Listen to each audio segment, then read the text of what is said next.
Live. This is one for the record. I'm going to give you some breaking news, a follow-up on the gas leak in Oklahoma, and also the explosion in Indiana. Here we go. This is what I found on Paul Bagley's channel. Thank goodness he's okay. Let me go on here. Yep, we're there. Might not be the best screen, but okay, you can get most of the information. Here we go. Why it's so hard to see it. Are you serious? Are you serious? Folks, there was a massive explosion in Indianapolis, Indiana. It just made the city look like a war zone. I'm going to show you a picture. It's not in color, but that is Indianapolis, Indiana. I mean, that's Indianapolis, Indiana. That's a 1 hour drive from where I'm sitting right now in the Hoosier State. All right. Now, here's I just was on the phone before 7 a.m. Eastern Standard Time. Stephen of Oklahoma called me because he was hearing sounds of what he thought could have been the apocalypse. You know, he didn't know what it was. Out from his house, he stepped outside with his cell phone, and there was this unbelievable roar. He said, "What is this?" He called me, and I could hear it. I said, "I don't know. I hear it." He got in his car, and he drove down the road, and he drove about a mile. He could hear it very clearly.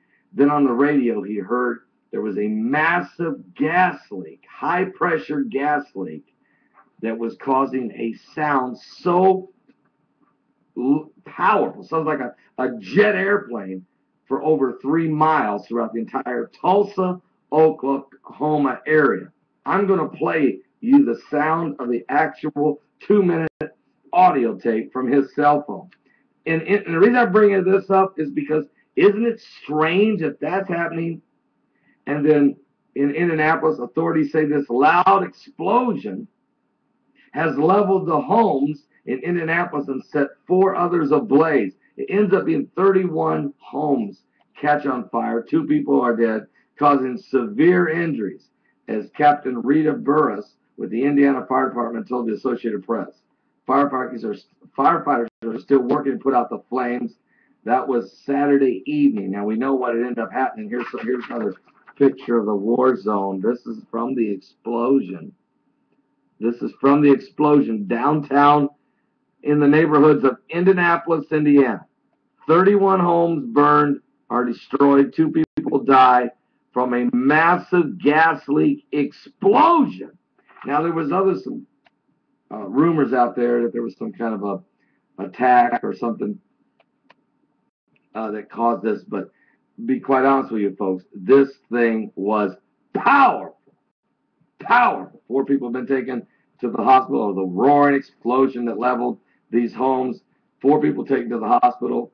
2 people are dead. Many homes destroyed. Where?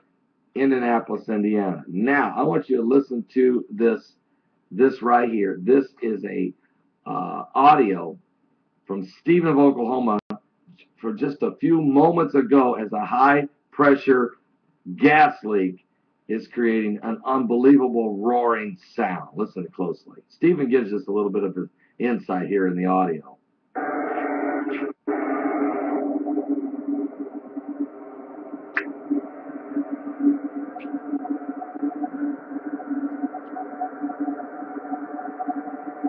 Unbelievable roar. It sounds like a jet, but it never stops. High pressure gas leak, Tulsa, Oklahoma, going on right now. Live. Okay, Pastor, it's me. I'm outside in my backyard. They say there's a high pressure gas rupture about a mile from my house. I was listening to the radio. They said that they can actually hear it also at 71st and Yale on a top of a building from a radio station. I'm about a mile from it. My house is, and the rupture's on 91st and Memorial, and they've closed down that whole street. I just drove by here, but now I'm sticking my phone up into the sky, and you can hear it. It just sounds like a constant jet just taking off. Unbelievable, really, as Stephen is telling us here.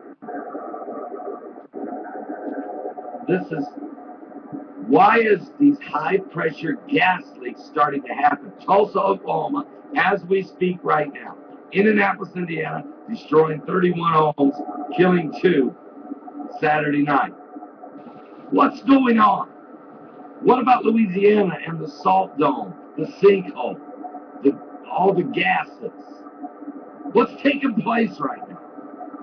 Why is this going on? What is it I don't know? What is it you don't know? What is going on? Is our infrastructure, our gas pipe system collapsing? Are these literal releases of gases necessary? Are the pipes just rupturing? I mean, it's not winter, it's not bitter cold. What's causing this? I'll be right back. Pastor Paul Baker.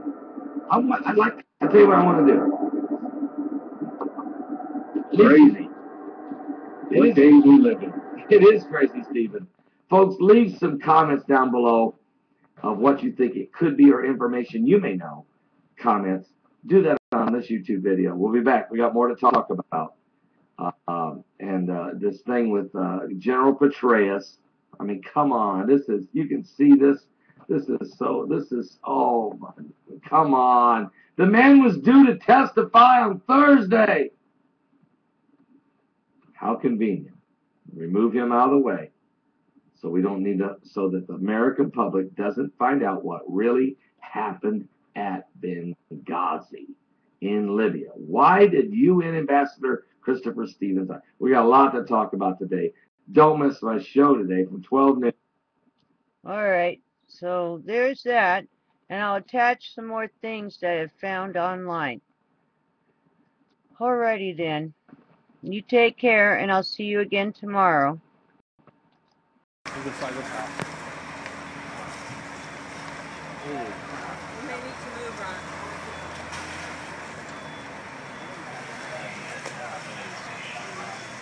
They're coming in this way, Ron. Go get the hose. All right. All right. I know. Yeah, good. It's just the worst thing I could have ever imagined.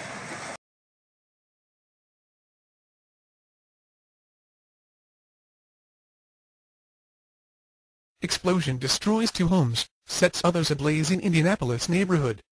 By Rick Callahan, The Associated Press, November 11, 2012, 12:50 a.m. Paramedics attend to some of the people hurt from the multiple home explosions on the south side of Indianapolis Saturday, November 10, 2012. Authorities say a loud explosion has leveled a home in Indianapolis and set 4 others ablaze in a neighborhood, causing several injuries. Captain Rita Burris with the Indiana Fire Department told the Associated Press that firefighters are still working to put out the flames after the explosion around 11 p.m. Saturday. AP photoed the Indianapolis Star, Matt Krieger. Indianapolis, a thunderous, late-night explosion destroyed 2 houses and set 2 other homes ablaze in an Indianapolis neighborhood, killing 1 person and causing minor injuries as many fled in pajamas, authorities said Sunday. Flying debris and the shock wave from the blast damaged homes over nearby blocks, shattering windows, ripping doors from frames and crumbling walls. 1 person was found dead in one of the 2 homes leveled by the explosion just after 11 p.m. Saturday, said Lieutenant Bonnie Hensley with the Indianapolis Fire Department.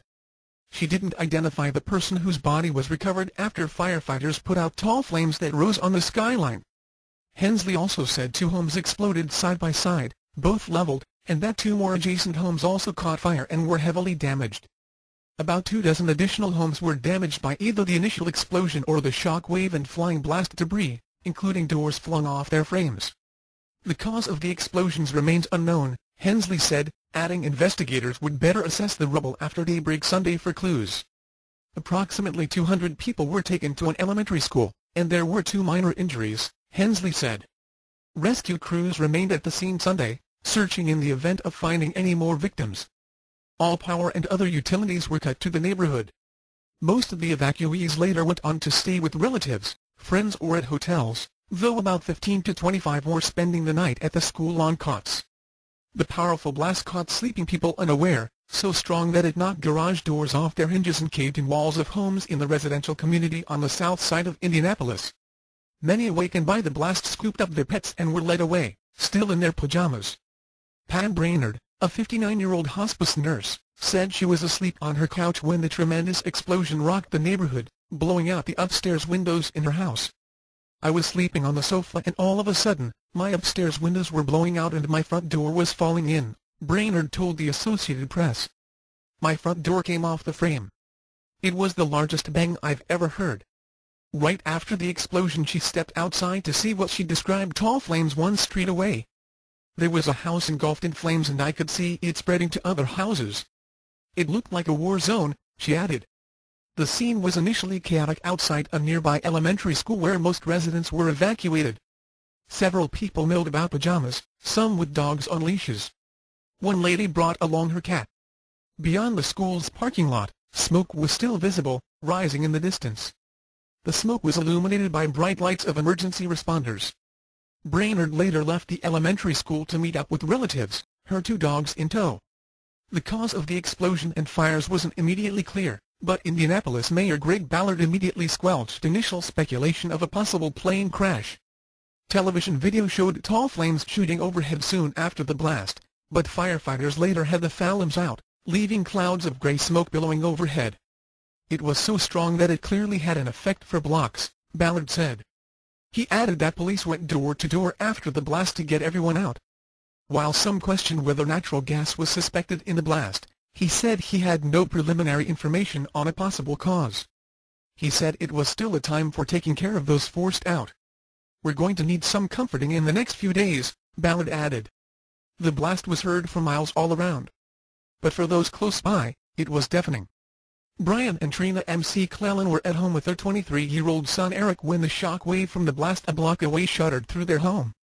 It knocked the windows out along an entire side of their house. Brian McClellan said he raced to the basement to check on his 2 young grandchildren, ages 2 and 3, sleeping there. "It was very, very loud. It blew out the windows of our home and I thought something had happened in the basement of our house. I ran downstairs because my grandkids were in the basement. Thankfully," he said, "they were all safe." The youngest one was holding his ears saying, "Loud noise, loud noise." He added. Eric McClellan said he ran to the scene of the explosion and saw homes leveled or nearly leveled. Somebody was trapped inside one of the houses and the firefighters were trying to get to him. "I don't know if he survived," he said, adding firefighters were trying to save a man. He said firefighters ordered him to leave but he feared the man didn't survive. Sarah Schwa and her sister, Rachel Kissel, are both nurses who heard the explosion while playing a video game at Rachel's house about a mile away. They were barred from helping at the explosion site, but said they went to the school and helped treat some minor cuts and a woman whose back had to be stabilized after part of the wall fell on her. They said she was taken for further treatment. Read more www.vancouverson.com. Web link plus explosion plus destroys plus homes plus sets plus others plus ablaze plus Indianapolis /7,531,460 /story HTML IXZZ 2 bushels 5G7ZWQ